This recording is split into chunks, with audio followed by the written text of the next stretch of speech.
नमस्ते, नमस्कार, जय हिंद, भारत माता की जय। मैं सत्यम ठाकुर स्वागत करता हूं आप लोगों को दरोगा अड्डा पे। और दरोगा अड्डा पे जो सार संग्रह का सेशन चल रहा है उसको लेकर हम फिर से आए हैं। और जहाँ तक बात रहा सामने कैमरा के सामने आने का, तो वो हम मॉडर्न हिस्ट्री वाला जो सेशन चल रहा है उसमें हम आएंगे, क्योंकि सार संग्रह और जो इसका विज्ञान मंथन का जो सेशन है उसमें लिखने में बहुत ज़्यादा समय लग जाता है। तो इसके लिए हमने सोचा कि उतना ही समय में आपको ज़्यादा से ज़्यादा मटेरियल को उपलब्ध करा सकें, जिसको लेकर हमने यह इस तरह का जो सेशन है वो हम शुरू किए हैं। तो चलिए, चाहे वो बीपीएससी पीटी हो, बिहार दरोगा हो, यूपीएसआई हो, बिहार सचिवालय हो, रेलवे हो, एसएससी जीडी हो, कोई भी ऑब्जेक्टिव लेवल जो एग्ज़ाम है उसमें यह बहुत बड़ा रामबाण सिद्ध होने वाला क्वेश्चन है। और प्रारंभ करते हैं यह प्रतियोगिता दर्पण का। प्रत्येक महीना में जो प्रतियोगिता दर्पण आता है उसमें सार संग्रह हर महीने में दिया जाता है, उसी का सेशन है। तो चलिए, आप लोग इसको अगर देखेंगे तो काफ़ी फ़ायदा मिलेगा। चलिए प्रारंभ करते हैं। पहला प्रश्न है, महात्मा बुद्ध के समकालीन मगध के दो राजाओं के नाम बताएं। तो बिंबिसार एवं अजातशत्रु। हम प्रत्येक प्रश्न को 2 बार पढ़ेंगे। तो महात्मा बुद्ध के समकालीन मगध के 2 राजाओं के नाम हैं बिंबिसार एवं अजातशत्रु। चलिए, दूसरा प्रश्न है, सिकंदर के आक्रमण के समय नंद वंश का शासक कौन था।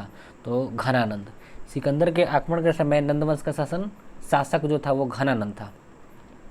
तीसरा प्रश्न है, भारत में शकों की 2 शाखाएं शासन कर रही थी, तक्षशिला और मथुरा में।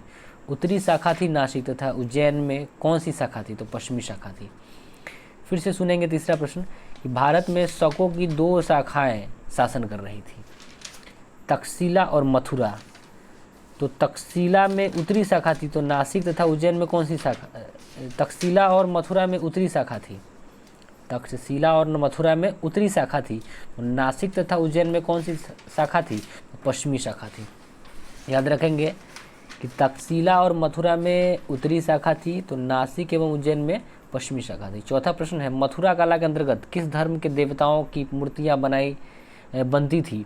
मथुरा कला के अंतर्गत किस धर्म के देवताओं की मूर्तियाँ बनती थी। तो वह है बौद्ध, जैन तथा ब्राह्मण, तीनों धर्मों की बनती थी। मथुरा कला के अंतर्गत किस धर्म के देवताओं की मूर्तियाँ बनती थी। बौद्ध, जैन तथा ब्राह्मण, तीनों धर्मों की मूर्तियाँ बनती थी मथुरा कला के अंतर्गत।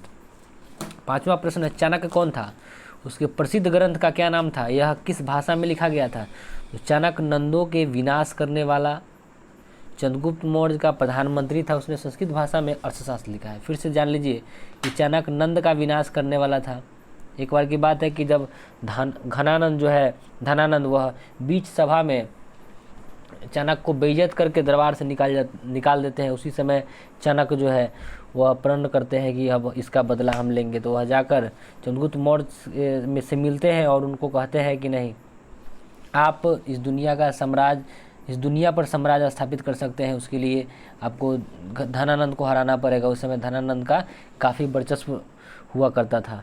तो उस समय मिलकर और धनानंद को उसका बदला लेते हैं चाणक्य, इनके साथ मिलकर, चंद्रगुप्त मौर्य के साथ मिलकर। तो ये हो गया। चलिए, छठवां प्रश्न है, कलिंग कहाँ है, किस मौर्य नरेश ने कलिंग का युद्ध लड़ा था। तो कलिंग महानदी और गोदावरी के बीच उड़ीसा का एक भू क्षेत्र है। अशोक महान ने कलिंग का युद्ध लड़ा था। फिर से देखिए छठा प्रश्न क्या कहता है, कलिंग कहाँ है। तो कलिंग पहले समझ लीजिए कि कलिंग महानदी और गोदावरी के बीच उड़ीसा का एक भू क्षेत्र है।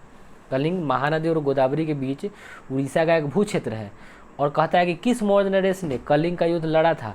तो अशोक महान ने कलिंग का युद्ध लड़ा था। तो ये सातवां प्रश्न कहता है कि कौन सा दिल्ली सुल्तान अपने बाजार नियंत्रण के लिए सबसे अधिक प्रसिद्ध है, और बाजार नियंत्रण के पीछे उसका सबसे महत्वपूर्ण उद्देश्य क्या था। सातवां प्रश्न है, देखिए अलाउद्दीन खिलजी। सबसे पहले प्रश्न था कि कौन सा दिल्ली सुल्तान अपने बाजार नियंत्रण के लिए सबसे अधिक प्रसिद्ध है। तो अलाउद्दीन खिलजी। उसका बाद कहता है कि बाजार नियंत्रण के पीछे सबसे महत्वपूर्ण उद्देश्य क्या था। तो विजयों माने जीतने के लिए प्रबल एवं दक्ष सेना का रख रखाव जो था वह उसके लिए महत्वपूर्ण उद्देश्य था। चलिए, आठवां प्रश्न कहता है, और सातवां प्रश्न में हम आपको यह भी बताते चले कि अलाउद्दीन खिलजी इस तरह का जल्लाद टाइप का इंसान था कि बाजार नियंत्रण बहुत मजबूत होने के कारण जो व्यापारी थे, अगर कम जोखते थे, वजन कम देते थे, उसके दाहिना कंधा से उतना मांस काट कर और उसको सज़ा के रूप में उसको सज़ा देता था। तो यह भी याद रखेंगे। और अलाउद्दीन खिलजी जो है वह आपको पद्मावती फिल्म में उसका काफ़ी इम्पोर्टेंट दिखाया गया है कि किस तरह से पद्मावती को पाने के लिए वह किस हद तक गुजरता है। वो हम जब पढ़ा रहे हैं आपको अभी मॉडर्न हिस्ट्री, उसका जब हम मिडाइवल हिस्ट्री पढ़ाएंगे उसमें आपको हम विशेष रूप से चर्चा करेंगे। तो चलिए 8वां प्रश्न कहता है कि उस कवि का नाम बताइए जो चित्तौड़ के घेरे के समय अलाउद्दीन के साथ था। तो कवि अमीर खुसरो। 8वां फिर से प्रत्येक क्वेश्चन को हम 2 बार पढ़ेंगे, याद रखेंगे। उस कवि का नाम बताइए जो चित्तौड़ के घेरे के समय अलाउद्दीन के साथ था। जब चित्तौड़ का घेरा हुआ था उस समय अलाउद्दीन के तक कवि अमीर खुसरो। अच्छा, वही चित्तौड़ के राजा था जहाँ के महारानी पद्मावती थी। चलिए अगला प्रश्न कहता है 9वां प्रश्न की अलाउद्दीन खिलजी द्वारा रणथंभौर पर आक्रमण का प्रमुख उद्देश्य क्या था। तो रणथंभौर के अभेद दुर्ग पर अधिकार करना। अलाउद्दीन खिलजी द्वारा रणथंभौर पर आक्रमण का प्रमुख उद्देश्य क्या था। रणथंभौर पर जो आक्रमण करता था उसका प्रमुख उद्देश्य था कि रणथंभौर के अभेद दुर्ग पर अधिकार करना। 10वां प्रश्न है कि उलेमा से आप क्या समझते हैं, शासन पर उसका क्या प्रभाव था। उलेमा से आप क्या समझते हैं, शासन पर उसका क्या प्रभाव था। तो उलेमा मुस्लिम धार्मिक व्यक्ति होता था, शासन पर उसका बहुत प्रभाव रहता था। इन्होंने अपने प्रभाव से शासन को मुस्लिम धर्म सापेक्ष करवा रखा था। उलेमा के बारे में फिर से जानेंगे क्या है और शासन पर क्या प्रभाव था। तो उलेमा मुस्लिम धार्मिक व्यक्ति होता था, शासन पर उसका बहुत प्रभाव रहता था। इन्होंने अपने प्रभाव से शासन को मुस्लिम धर्म सापेक्ष करवा रखा था। चलिए 11वां प्रश्न के भक्ति आंदोलन के प्रमुख संतों में का नाम बताइए। भक्ति आंदोलन के प्रमुख संत में रामानंद, कबीर, रामानुज, दादू, गुरु नानक, वल्लभाचार्य, चैतन्य आदि था। फिर से जानेंगे भक्ति आंदोलन के प्रमुख संत रामानंद, कबीर, रामानुज, दादू, गुरु नानक, वल्लभाचार्य, चैतन्य आदि। चलिए 12वां प्रश्न है अकबर के समय की चित्रकारी के विकास हेतु पृथक विभाग का अध्यक्ष कौन था, उसे क्या उपाधि दी गई थी। यानी अकबर के समय जो चित्रकला का विकास हो रहा था तो उसके लिए वो अलग विभाग बनाया गया था, उसका अध्यक्ष कौन था और क्या उपाधि मिला था। तो जान ले कि चित्रकला विभाग का अध्यक्ष अब्दुल समद को बनाया गया था, उसे सीरी कलम की उपाधि दी गई थी। फिर से जानिए चित्रकला विभाग का अध्यक्ष अब्दुल समद था और उसे सीरी कलम की उपाधि दिया गया था। अब चलते हैं राष्ट्रीय स्वतंत्रता आंदोलन के में क्या है इसके बारे में। देखिए कांग्रेस ने पहली बार कब देशी रियासतों के प्रति अपनी नीति जो है वह घोषित किया था। 1920 के नागपुर अधिवेशन में कांग्रेस ने पहली बार कब देशी रियासतों के प्रति अपनी नीति घोषित की, तो 1920 में नागपुर अधिवेशन। चलिए अब आते हैं हम 14वां प्रश्न की ओर। कहता है कि समूचा भारत एक विशाल बंदी गृह है, यह किसने कहा था। तो सीआर दास ने कहा था। समूचा भारत एक बंदी गृह कौन कहा था, सीआर दास ने। 15वां प्रश्न है अखिल भारतीय अस्पृश्यता संघ की स्थापना किसने किया था, तो महात्मा गांधी। अखिल भारतीय अस्पृश्यता संघ, अस्पृश्यता का मतलब हुआ छुआछूत, उसकी स्थापना किसने किया था, तो महात्मा गांधी। 16वां प्रश्न है कि 1943 ईस्वी के कराची अधिवेशन में मुस्लिम लीग ने भारत छोड़ो प्रस्ताव के विपरीत किस प्रस्ताव को पारित किया था, तो विभाजन करो या जाओ। 1943 के कराची अधिवेशन में मुस्लिम लीग ने भारत छोड़ो प्रस्ताव के विपरीत किस प्रस्ताव को पारित किया था, विभाजन करो एवं जाओ। देखिए 17वां प्रश्न है कि दादा भाई नौरोजी द्वारा लिखित उस पुस्तक का नाम बताइए जिसमें अंग्रेजों द्वारा भारत के आर्थिक शोषण के विषय में लिखा गया है। तो poverty and British rule in India. फिर से सुनिएगा, दादा भाई नौरोजी द्वारा लिखित उस पुस्तक का नाम बताएं जिसमें अंग्रेजों द्वारा भारत के आर्थिक शोषण के विषय में लिखा गया है, वह poverty and British rule in India. 18वां प्रश्न है प्रथम गोलमेज सम्मेलन का उद्घाटन किसने किया था, इसकी अध्यक्षता किसने की थी। देखिए तो प्रथम गोलमेज सम्मेलन का उद्घाटन की बात करें तो जॉर्ज पंचम करते हैं। अध्यक्षता जो है इंग्लैंड के प्रधानमंत्री रेमजे मैकडोनाल्ड ने किया था। प्रथम गोलमेज सम्मेलन का उद्घाटन कौन किया, तो जॉर्ज पंचम। अध्यक्षता कौन करता है, तो रेमजे मैकडोनाल्ड।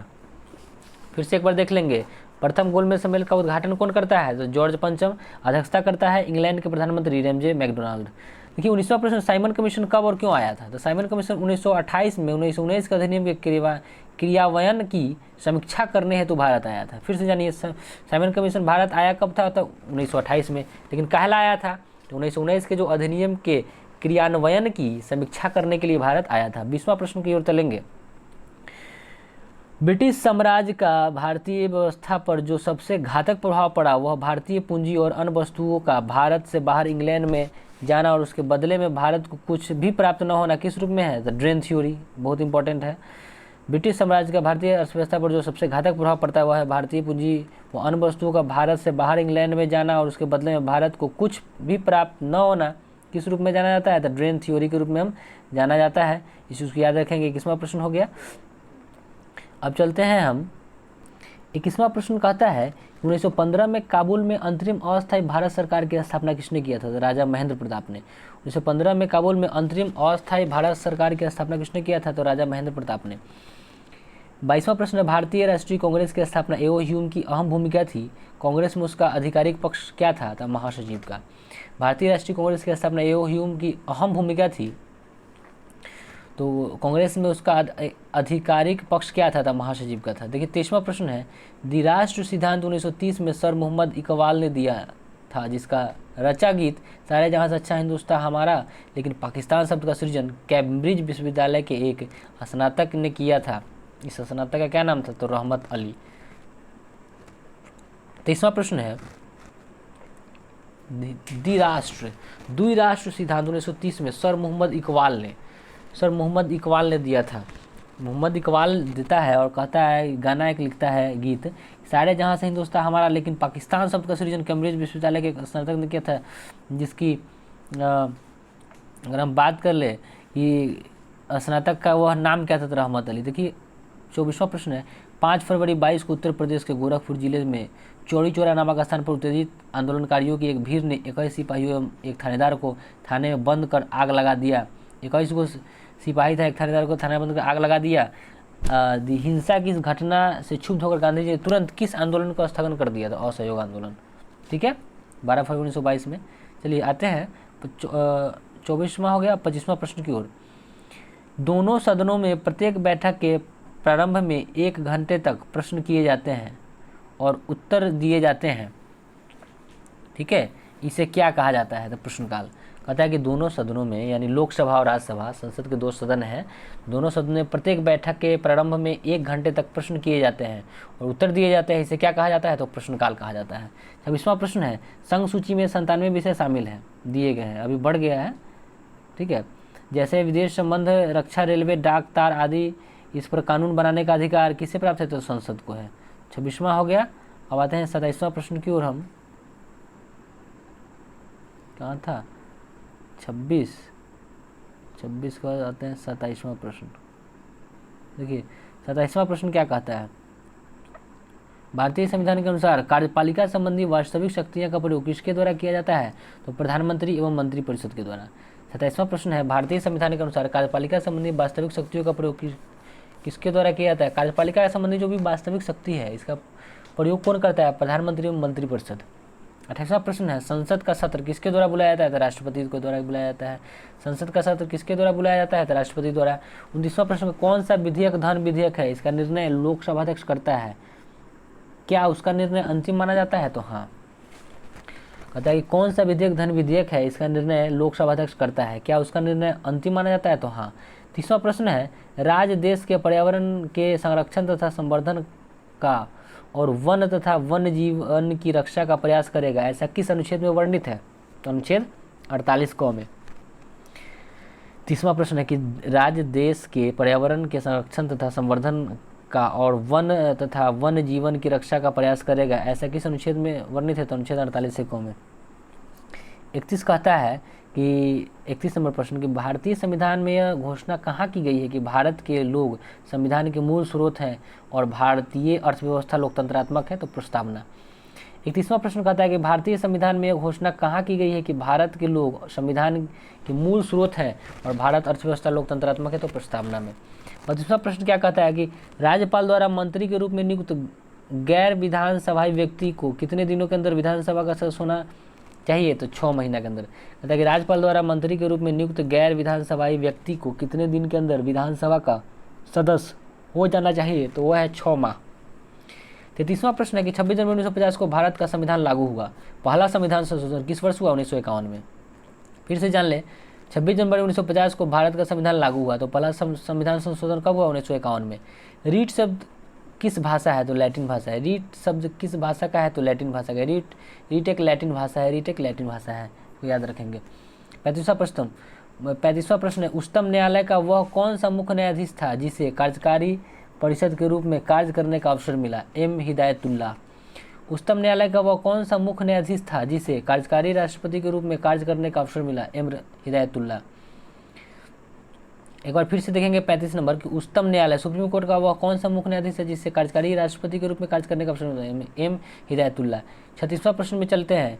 मान लीजिए राष्ट्रपति के पद किसी कारणवश रिक्त हो जाने के साथ साथ ही उपराष्ट्रपति पद पर रिक्त हो जाता है, ऐसे समय कौन राष्ट्रपति के कार्य का निर्वहन कर? सर्वोच्च न्यायालय का मुख्य न्यायाधीश। बिल्कुल सही है। चलिए भूगोल में ज्योग्राफी देखते हैं। 37वां प्रश्न, कोंकण रेलवे परियोजना किस राज्य से होकर गुजरती है? महाराष्ट्र, गोवा, कर्नाटक। कोंकण रेलवे परियोजना किस राज्य से होकर गुजरती है? तो महाराष्ट्र, गोवा, कर्नाटक। महाराष्ट्र, गोवा, कर्नाटक से होकर कोंकण रेलवे गुजरती है। याद रखेंगे महाराष्ट्र, गोवा, कर्नाटक। थीन बांध परियोजना कहाँ स्थित है? तो पंजाब में रावी नदी पर। थीन बांध पंजाब में रावी नदी पर। थीन बांध पंजाब में रावी नदी पर। शिवालिक के पर्वतपाद में नदियों द्वारा लाए गए कंकर एवं पत्थर से निर्मित मैदान को भारत में किस नाम से जाना जाता है? तो भावर।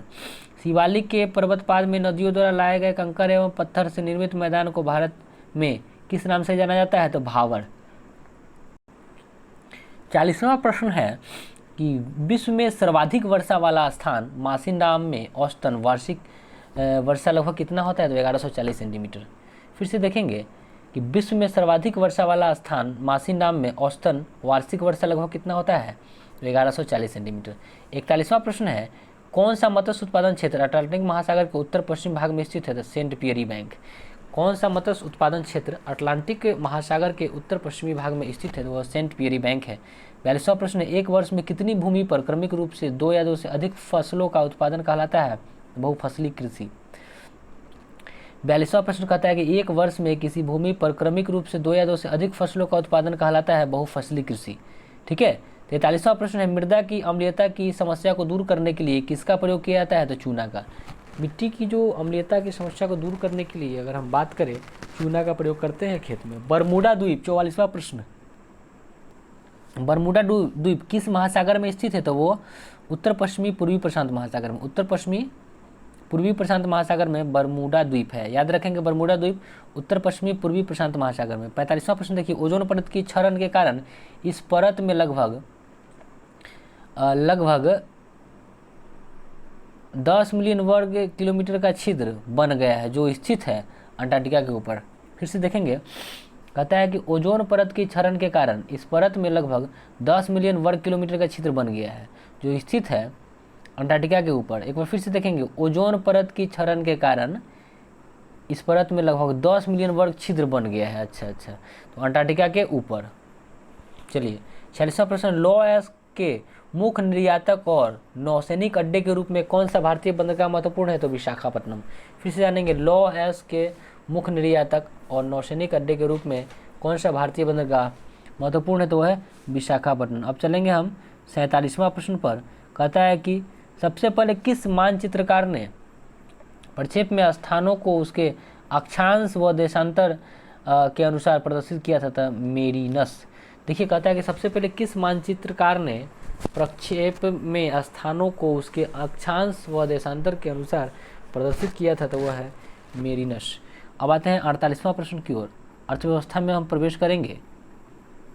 इकोनॉमिक्स में कहता है कि राजकोषीय घाटा, प्राथमिक घाटा एवं राजस्व घाटे के बड़ा कौन सा है? तो राजकोषीय घाटा। कहता है कि राजकोषीय घाटा हो गया, प्राथमिक घाटा, 2 आएगा राजस्व घाटा। ये तीनों में सबसे बड़का कौन है? तो आपका राजकोषीय घाटा हो जाएगा। 39वां प्रश्न को देखिए, कहता है कि बाजार कीमत पर सकल राष्ट्रीय उत्पाद और साधन कीमत पर सकल राष्ट्रीय उत्पाद का अंतर क्या कहलाता है? इसको शुद्ध अप्रत्यक्ष कर कहते हैं। फिर से जानिएगा, बाजार कीमत पर सकल राष्ट्रीय उत्पाद और साधन कीमत पर सकल राष्ट्रीय उत्पाद का अंतर क्या कहलाता है? तो शुद्ध अप्रत्यक्ष कर कहलाता है। 50वां प्रश्न देखेंगे, भारतीय मानक ब्यूरो का मुख्यालय नई दिल्ली में है। भारतीय वैज्ञानिक माप संस्थान कहाँ है? रांची में। फिर से देखेंगे, भारतीय मानक 50वां प्रश्न है कि भारतीय मानक ब्यूरो का मुख्यालय नई दिल्ली में है। भारतीय वैज्ञानिक माप संस्थान कहाँ है? तो वो नई दिल्ली में है। 51वां प्रश्न कहता है कि योजना आयोग ने अब तक 10 पंचवर्षीय योजना लागू की है, किंतु अब तक कितनी वार्षिक योजनाएं लागू की गई है? तो 7। कहता है कि योजना आयोग जो था, अब तो 5 पंचवर्षीय योजना लागू की गई थी, किंतु उसे अब तो कितनी वार्षिक योजना लागू किया गया? तो 7। 52वां प्रश्न कहता है कि जनवरी 1950 में जयप्रकाश नारायण ने एक योजना बनाई थी, उस योजना का नाम था सर्वोदय योजना। जनवरी 1950 में जयप्रकाश नारायण ने सर्वोदय योजना। 52वां प्रश्न को फिर से देखेंगे, कहता है कि जनवरी 1950 में जयप्रकाश नारायण ने एक योजना बनाई, उस योजना का नाम क्या था? तो सर्वोदय योजना। चलिए 53 नंबर पर, जनवरी 2005 में प्रारंभ के देश के मुद्रास्फीति की दर कितने प्रतिशत है? तो 506%। तो इसको याद रखने की जरूरत नहीं है, 2005 की कहानी है। चलिए अब कहता है, आते हैं 54 नंबर में नहीं पढ़ना है, करंट अफेयर था उस समय का, 2005 का हम बता रहे हैं आपको। कहता है कि भारत की राष्ट्रीय आय का अनुमान करने वाली संस्था केंद्रीय सांख्यिकी संगठन। 55 नंबर, भारत की राष्ट्रीय आय के अनुमान करने वाली संस्था है केंद्रीय सांख्यिकी संगठन, याद रखेंगे। भारत में विदेशी विनिमय संचय का प्रतिरक्षक कौन है? तो भारतीय रिजर्व बैंक। भारत के विदेशी विनिमय संचय का प्रतिरक्षक कौन है? भारतीय रिजर्व बैंक। अब आते हैं 57 नंबर प्रश्न पर, किस औद्योगिक नीति में लघु कुटीर और ग्रामीण उद्योग के विस्तार पर सर्वाधिक बल दिया गया है? तो औद्योगिक नीति 1991। प्रश्न कहता है 57 नंबर कि किस औद्योगिक नीति में लघु कुटीर और ग्रामीण उद्योग के विस्तार पर सर्वाधिक बल दिया गया था? तो वह है औद्योगिक नीति 1991। चलिए 58वां प्रश्न क्या कहता है कि अमेरिकी पत्रिका फोर्ब्स द्वारा घोषित एशियाई businessman of the year 2004, Ratan Tata, ये उस समय की कहानी है। चलिए अब कहता है मालगुजारी और मनोरंजन करों का कौन आरोपित व उपभोग करता है? तो राज्य सरकार। ठीक है, चलिए 60 नंबर प्रश्न पे आते हैं। अब आ गया साइंस। नाइट्रस ऑक्साइड रंगीन मीठी गंध वाली गैस है, इसका स्वाद मीठा होता है, इसे सूंघने पर उत्तेजना होती है और हंसी आने लगती है, इसीलिए इसको कहते हैं हास्य गैस। N2O नाइट्रस ऑक्साइड को हास्य गैस कहते हैं। यह कैसा गंध वाला है? तो रंगहीन है, मीठी गंध वाली गैस है, इसका स्वाद मीठा होता है, इसे सूंघने पर उत्तेजना होती है और हंसी आने लगता है। 61वां प्रश्न, सुरक्षा की दृष्टि से खाना पकाने वाला LPG गैस सिलेंडर में क्या भरपूर से गंधयुक्त बनाया जाता है? तो थायो एल्कोहल मर्कैप्टन जिसको कहते हैं, या तो मर्कैप्टन का है या फिर थायो एल्कोहल कह सकते हैं, इस चीज़ को याद रखेंगे। 62वां प्रश्न है कि ताज़ा मूत्र में कोई गंध नहीं होता है, जबकि कुछ समय बाद इसमें तीव्र दुर्गंध हो जाता है, इसका कारण क्या है? बैक्टीरिया द्वारा यूरिया का अमोनिया में परिवर्तन। देखिए कभी कभी ऐसा होता है, जो विद्यार्थी जनरल कंपटीशन वाला सब रहता है, एक लॉज में जाता है, टॉयलेट कर देगा, पेशाब करके पानी नहीं पटाएगा, पूरा लॉज महकता है इतना, कुछ देर के बाद यूरिया बदल जाता है ना, पूरा महका कर, तो उसके लिए कितना झगड़ा भी होता है। हम लोग भी इस चीज़ को फेस करते हैं, तो ध्यान रखिएगा इस चीज़ को। तो कहता है कि ताज़ा मूत्र में कोई गंध नहीं होता है, जबकि कुछ समय बाद इसमें तीव्र दुर्गंध हो जाती है, तो बैक्टीरिया द्वारा यूरिया का अमोनिया में परिवर्तन हो जाता है, यूरिया जो है वो अमोनिया में परिवर्तित हो जाता है। 63वां प्रश्न है, खगोल भौतिकी के लिए भारत में जन्मे किस वैज्ञानिक को नोबेल पुरस्कार प्रदान किया गया था? तो सुब्रमण्यम चंद्रशेखर। याद रखेंगे, खगोल भौतिकी के लिए भारत में जन्मे किस वैज्ञानिक को नोबेल पुरस्कार प्रदान किया गया है? तो सुब्रमण्यम चंद्रशेखर। 64वां प्रश्न है, उत्तेजित भीड़ को तितर बितर करने में पुलिस द्वारा प्रयोग किया गया जाने वाली आंसू गैस जो होता है वह कौन गैस रहता है? तो वह रहता है अमोनिया। इस चीज़ को याद रखेंगे, जो आंसू गैस छोड़ता है पुलिस तो वो रहता है अमोनिया।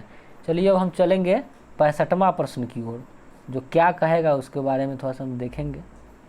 देखिए 65वां प्रश्न क्या कहता है कि कंप्यूटर शब्द में CD अक्षर का प्रयोग किसके लिए? मैंने CD का पूरा नाम बताइए, तो कॉम्पैक्ट डिस्क। चलिए 66वां कहता है कि शरीर में जल के नियंत्रण की क्रिया ऑस्मो रेगुलेशन कहलाती है, इस क्रिया को कौन सा अंग करता है? तो ब्रिक। शरीर में जल के नियंत्रण की क्रिया ऑस्मो रेगुलेशन कहलाती है, इस क्रिया को कौन सा अंग करता है? तो ब्रिक करता है, किडनी। 67वां प्रश्न है कि शीतल पेयों, अचार एवं मुरब्बा के परिरक्षण के लिए किस रसायन का उपयोग किया जाता है? Sodium benzoate.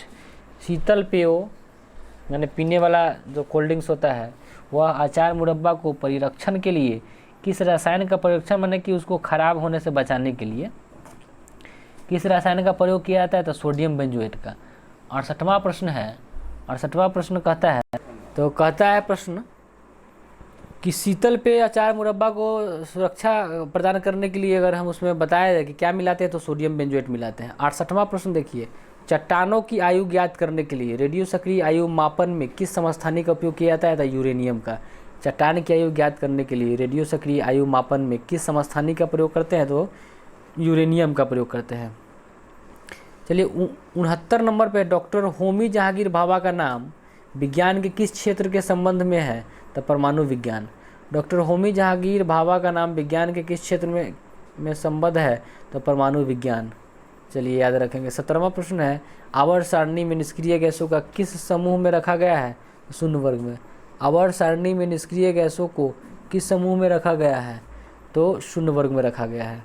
71वां प्रश्न है कि किस रोग से पीड़ित व्यक्ति प्रायः कैसरीन का प्रयोग करते हैं? तो मधुमेह। सैकरीन है। तो किस रोग से पीड़ित व्यक्ति प्रायः सैकरीन का प्रयोग करते हैं? तो मधुमेह वाले जो लोग हैं वो सैकरीन का प्रयोग करते हैं। इस चीज़ को याद रखेंगे। कहता है 72वां प्रश्न कि कैचर शब्द किस खेल से संबंधित है? तो बेसबॉल से। कैचर शब्द जो है वह बेसबॉल से संबंधित है। तो कैचर शब्द जो हो गया बेसबॉल से संबंधित है। 73वां प्रश्न है कि ऑस्ट्रेलियाई ओपन टेनिस 2005 की विजेता की बात करें तो रूस के, इसको नहीं पढ़ना है। देखिए 75वां प्रश्न क्या है कि Lakshmibai national institute of physical education कहाँ है? तो वो ग्वालियर में है। Lakshmibai national institute of physical education कहाँ है? तो वो आपको ग्वालियर में है। 77 नंबर प्रश्न पढ़ेंगे। 76 2006 का है तो उसको नहीं पढ़ना है, उस समय का पाकिस्तान का है, मतलब कि 6 वाला है, करेंट अफेयर है, उसको छोड़ देंगे। 77 प्रश्न है टेस्ट मैच में सर्वाधिक कैच लाने का विश्व रिकॉर्ड किस क्रिकेटर के नाम है? तो बदल गया होगा, इसको भी नहीं पढ़ना है। चलिए अब देखिए 78वां प्रश्न क्या कहता है कि अंतर्राष्ट्रीय संस्था फीडे किस खेल से संबंधित है? तो शतरंज से। फीडे जो है वो शतरंज से संबंधित है।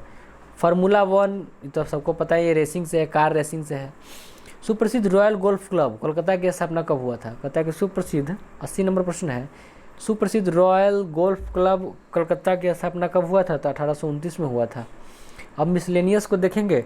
81 नंबर पर centre for DNA fingerprinting and diagnosis कहाँ स्थित है? तो हैदराबाद में। Centre for DNA fingerprint and diagnostic कहाँ स्थित है? तो हैदराबाद में है।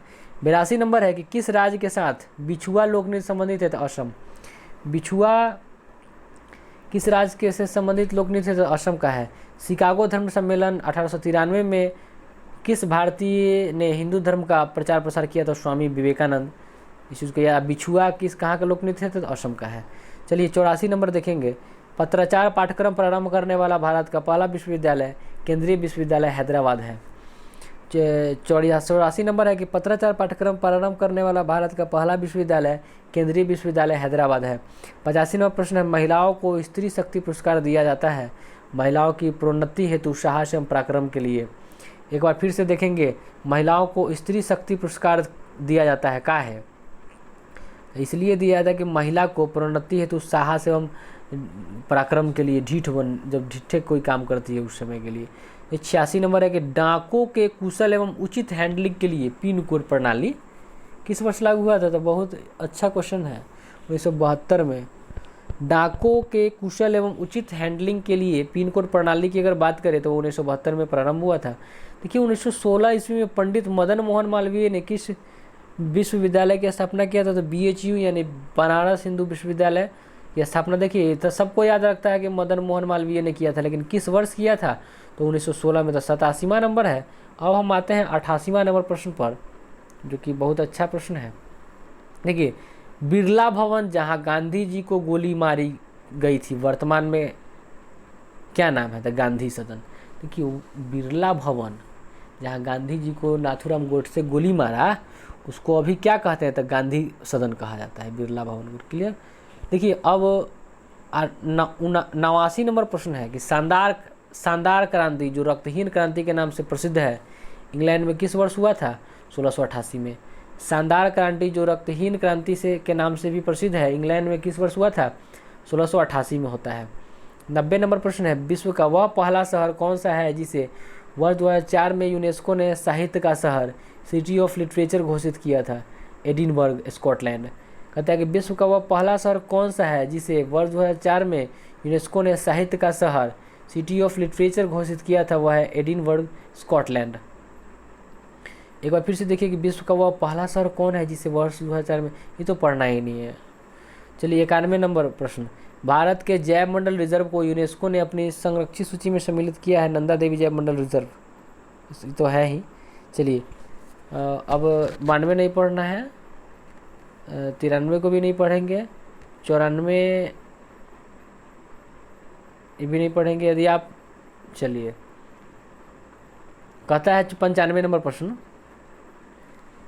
कि यदि आप सालार जग संग्रहालय देखना चाहते हैं, सालार जग संग्रहालय देखना चाहते हैं तो आप भारत के किस शहर में जाएंगे? तो हैदराबाद में, क्या है कि सालार जग संग्रहालय हैदराबाद में ही है। सालार जग संग्रहालय कहाँ है? हैदराबाद में है। अब पता है कि लगता है कि यह जो है अब उतना इम्पोर्टेंट नहीं है, ऐसा उस समय का है। ऐसे रजत क्रांति एक इम्पोर्टेंट है, जान लें। 98 नंबर, रजत क्रांति कहता है कि किससे संबंधित है? तो अंडा एवं मुर्गी उत्पादन से। तो रजत क्रांति अंडा एवं मुर्गी उत्पादन से संबंधित है। तो हम उम्मीद करते हैं ये वीडियो आपके लिए काफ़ी इम्पोर्टेंट है, काफ़ी महत्वपूर्ण है। आप इसको देखें, वीडियो को शेयर करें, लाइक सब्सक्राइब कमेंट करें और वीडियो को पूरा देखें ताकि आप एक भी क्वेश्चन को मिस ना कर सकें। तो चलिए, सार संग्रह का यह सेशन आपके लिए काफ़ी महत्वपूर्ण रहेगा, सेशन कंटिन्यू चलेगा। और आप इस चीज़ को हमेशा याद रखिए कि किसी भी चीज़ के लिए आपको समय देना पड़ता है। और यह प्रतियोगिता दर्पण का वह इम्पोर्टेंट क्वेश्चन है जो किसी भी एग्ज़ाम में हमने बताया कौन कौन सा एग्ज़ाम, बिहार एसआई हो गया, बीपीएससी पीटी हो गया, यूपी एसआई हो गया, बिहार सचिवालय हो गया, एसएससी जीडी हो गया, बिहार एसएससी हो गया, ग्रेजुएट लेवल चाहे इंटर स्तरीय कोई भी परीक्षा हो उसके लिए रामबाण सिद्ध होगा, यह मेरा विश्वास है। तो चलिए देते हैं विदा, आप लोग से विदा और धन्यवाद। Good night.